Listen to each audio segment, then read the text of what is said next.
Jeff Bambi, bonjour. Bonjour. Vous êtes administrateur principal de Alerte RDC. Kinshasa et les rebelles du 1-23 viennent de signer un accord de paix global. Quelle est la chance que vous donnez cette fois-ci à cet accord entre les deux parties? C'était attendu et c'est fait, en tout cas à cette étape-là.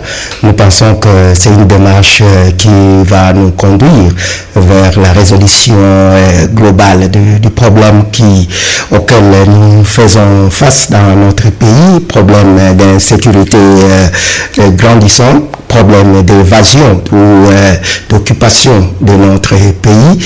Et nous pensons que ce qui se passe à Doha a permis plus ou moins le rapprochement des deux tendances qui étaient diamétralement opposées, c'est-à-dire le pouvoir légalement établi à Kinshasa et le pouvoir d'occupation basé essentiellement à Goma, et qu'il y ait eu ce rapprochement entre ces deux parties opposées. Nous pensons que c'est une avancée importante vers la paix, mais ce n'est pas ce que le peuple congolais attend aujourd'hui. Le peuple congolais attend la réalisation de ce qui est coché sur papier, la mise en œuvre de ce que eux, ils se sont convenus sur papier.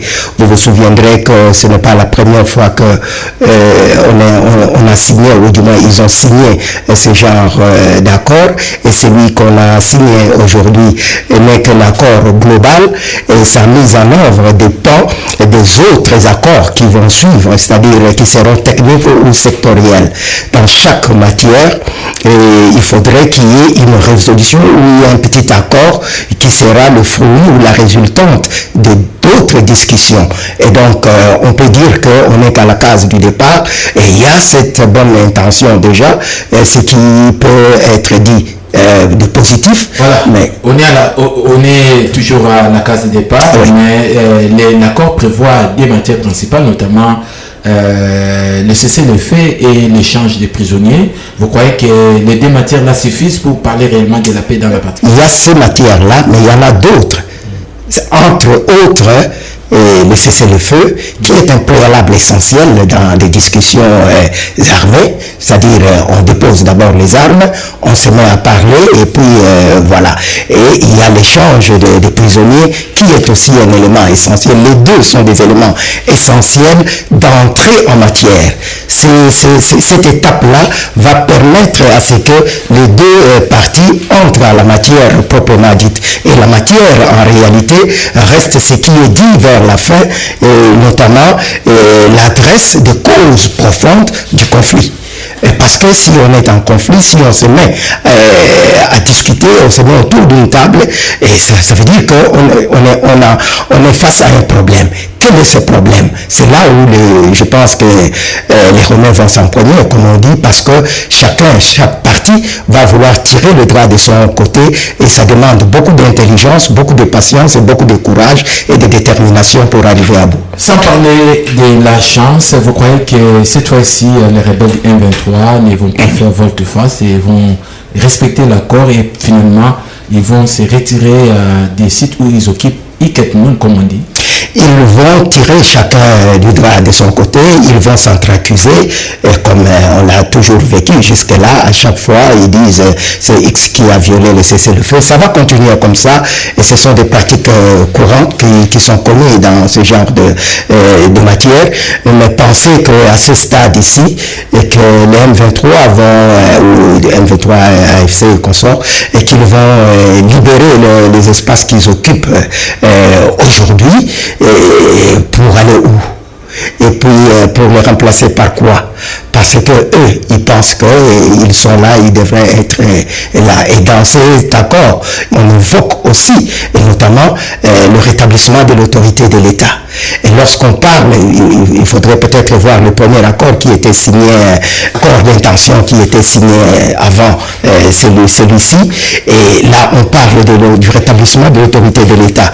Et lorsque vous les entendez parler, chaque parti parle de sa manière, et chaque tendance pense que l'autorité de l'État, c'est elle qui doit maintenant influer sur l'autre.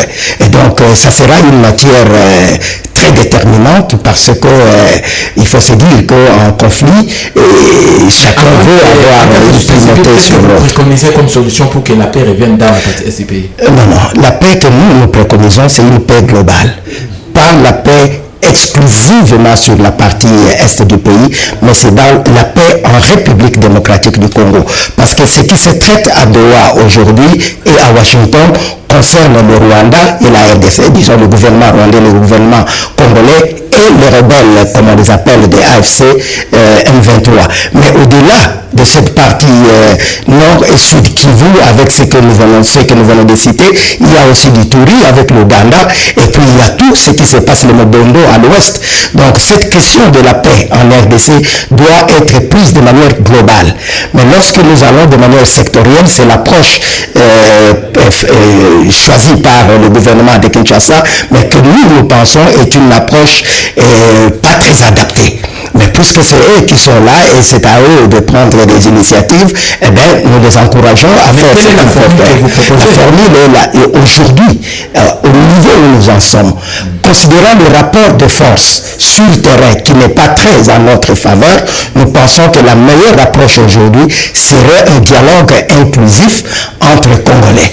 Et c'est ce qui avait été proposé déjà par la Synchro et le CC, qui avait été pris en charge par le chef de l'État, qui a mis du sien en y adjoignant notamment ses services spécialisés, ainsi que l'entrée en la matière des autres confessions religieuses. Je pense que si nous suivons cette voie-là, avec un dialogue inclusif, je dis bien inclusif, et le mot est tout à fait clair, c'est-à-dire que toutes les parties au conflit doivent se retrouver et pour discuter de ce qui les sépare, de ce qui ne va pas entre elles, et afin que l'on puisse se trouver une solution qui soit durable. Mais Doha, Washington et Luanda et maintenant Lomé après Nairobi, je pense que tout ça c'est une perte de temps aussi en même temps. C'est essentiel, mais on perd beaucoup de temps parce que pendant ces temps-là, nous continuons à perdre de vie. D'accord. Jeff Pambi, vous parlez des pertes de temps, ça c'est selon votre lecture, mais le président de la République, Félix Tshisekedi, est placé à la tête de la CIRGL pour un mandat de 2 ans. Le président a promis une présidence axée sur les résultats concrets. Quel bénéfice ou bien qu'est-ce que la République va gagner dans ce que nous avons comme promotion pour les chefs de l'État? Bon, j'ai suivi l'adresse du chef de l'État et il y a de bonnes intentions qu'il a exprimées là-bas, une volonté exprimée en tout cas, mais le problème c'est la matérialisation. Et puisqu'il ne s'agit pas d'une entreprise privée que le chef de l'État prend en charge ou qui est la charge. Attendez.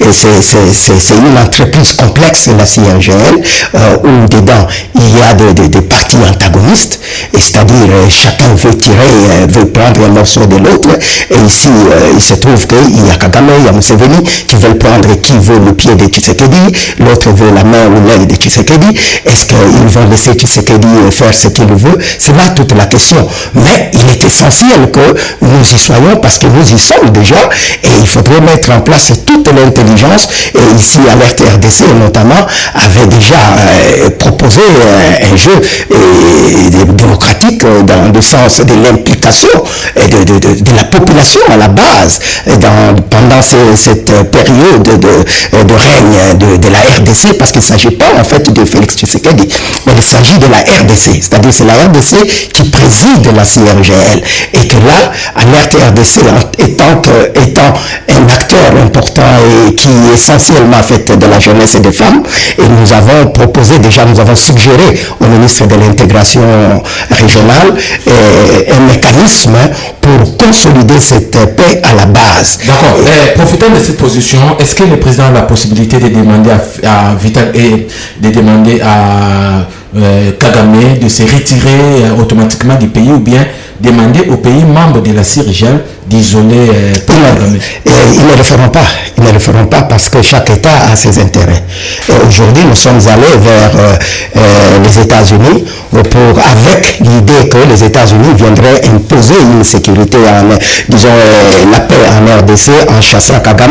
Et les États-Unis nous ont renvoyés vers Kagame pour négocier et signer des accords avec lui. Donc, c'est-à-dire les États ont des intérêts. Et où se trouvent les intérêts des autres membres de la CIRGL? Est-ce vers le Congo directement ou est-ce vers le Rwanda? Et la plupart de ces pays sont plus attachés au Rwanda. Il y a je crois 5 ans de cela, ou 6 ans, 5 ans je crois, où on faisait une analyse au niveau de notre structure, où on parlait de l'isolement de la RDC. Et nous en sommes là. Le Congo aujourd'hui est isolé du reste du monde. Et il faudrait vraiment, je répète, une forte intelligence stratégique pour essayer de renverser la vapeur. Voilà, Jeff Pambi, je rappelle, vous êtes administrateur principal de la RDC, nous sommes à la fin, mais la dernière question, c'est en rapport avec les démolitions faites à Kinshasa. Vous assistez à des constructions anarchiques. Aujourd'hui, plus de 60 maisons ont été démolies à Funa, Kinshasa. Et ce sont des maisons de manière acquise, de manière officielle, avec des autorisations officielles. Que peut-on dire par rapport à cette démolition? Je pense que nous avons déjà parlé de ce sujet et nous avons reconnu le droit du pouvoir de Kinshasa, n'est-ce pas? Donc, je veux dire, du gouvernement provincial de Kinshasa de remettre de l'ordre dans sa circonscription.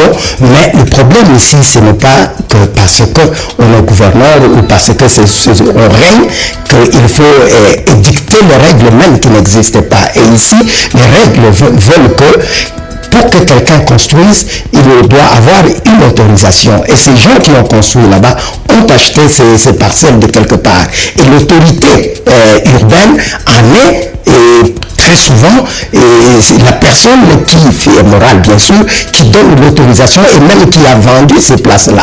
Et lorsque l'autorité pense qu'elle veut utiliser ces terrains ou dégager ces terrains pour une raison ou une autre, c'est tout à fait de son droit, mais il faut qu'il respecte les lois, les règles, de telle sorte qu'elle doit d'abord avertir les intéressés et procéder à la régulation de certaines choses, notamment par exemple remettre ces personnes dans leurs droits avant de casser. Mais lorsqu'on vient casser parfois de nuit, parfois à des heures où les gens ne sont pas sur place, des personnes qui n'ont pas été averties, nous pensons que ça c'est une violation des droits de l'homme et que les organisations des droits de l'homme, de la société civile en tout cas, devraient s'en mêler et puis appuyer ces familles qui sont victimes de ces injustices-là pour qu'elles reviennent dans leurs droits.